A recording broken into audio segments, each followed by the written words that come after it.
Magandang umaga po sa inyo. Hindi po ako makakalabas ngayong araw dahil masyado pong malakas ang ulan at malamig. Kaya standby lang po muna tayo dito sa bahay at kakain ng tanghalian.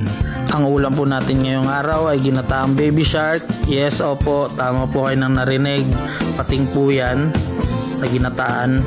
Nahuli po yan ng kaibigan ni Mama sa isang fishing trip. Kaya binigay niya kay Mama. Tara, kain na po tayo.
At tapos na po akong kumain, kaya upo muna ako at manonood.